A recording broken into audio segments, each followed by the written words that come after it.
What is going on, my friends? Welcome to the history of the Clark's Desert Boot. If you like this kind of content, don't be afraid to like and subscribe. Let's get right into it.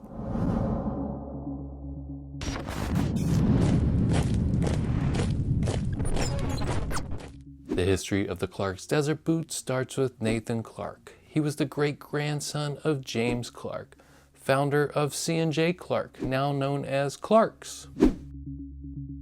See, Nathan, better known as Nate Dogg, was asked by his older brother Bancroft to keep an eye out for useful designs while he was stationed overseas in Burma as part of the Royal Army Service Corps in 1941. Good old Nate Dogg, Nathan kept his word and returned with a pair of ideas.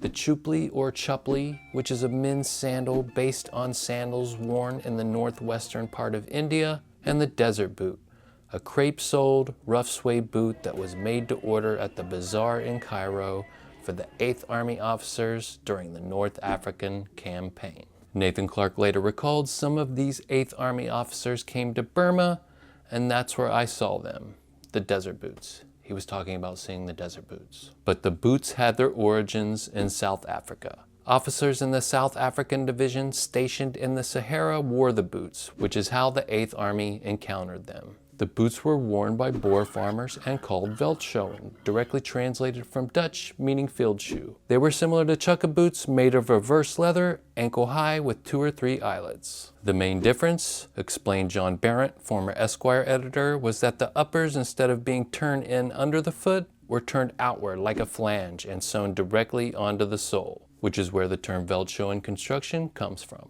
For the Army officers, these boots were a comfortable yet functional alternative to the bulky, hot British government issue Army boots. Clark had been looking for a comfortable, casual shoe, said Barrett, and this close cousin of the chukka, a bit more slipper-like because of the stitching, seemed just the ticket. Things weren't moving fast enough for our boy Nate Dogg though, and back in England, Bancroft, his brother, was slacking. Nate Dogg had already cut the first patterns for the boot on the barrack floor and sent the design back home to his brother, who was then chairman of the Clark's company.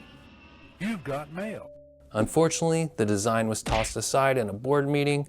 Apparently during this time, men's suede shoes in Britain carried the connotation of being brothel creepers and were frowned upon. Although I sent sketches and rough patterns to Bancroft, said Clark, no trial samples were made until after I returned. This was in 1946. Bill Tuxell was the pattern cutter at the time, a very talented and hardworking man. He was very overloaded with his regular sampling work. Every time I went to see how my 2 shoes were getting on, I would see the sketches on his back shelf, and he would say with some embarrassment, "Yes, Mr. Nathan, I will get on them next thing." In the end, I cut the patterns myself. But when the samples were presented to the committee who decides on which shoes to include in the new line, the Desert Boot didn't make the cut, with the consensus being that they would never sell. The homie Nate Dogg wasn't discouraged, he just decided to explore other markets.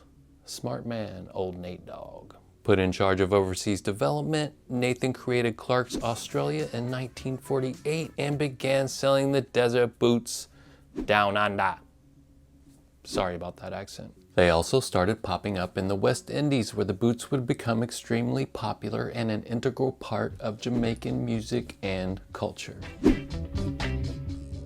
Then there was the massive American market, which at the time was basking in post-war prosperity. The draw to the States for Nathan was undeniable, so he ventured off to the Chicago Shoe Fair in 1949, where he met Esquire's fashion editor, Oscar Schofler. Schofler remembers that Clark was extremely interested in them as a new and widely applicable type of casual footwear. Nate Dogg wanted to get everyone hooked on his product. Schofler published a generous write-up on the Desert Boots in early 1950 in Esquire's more fashion-forward cousin publication, Apparel Arts. Nathan credits this article with attracting the interest of Bronson Davis, an experienced salesman who ended up representing Clark's in the US and played a major part in the success of the Desert Boot in America. It would take another decade for the boots to surface in England during the mid-60s and to rise in popularity.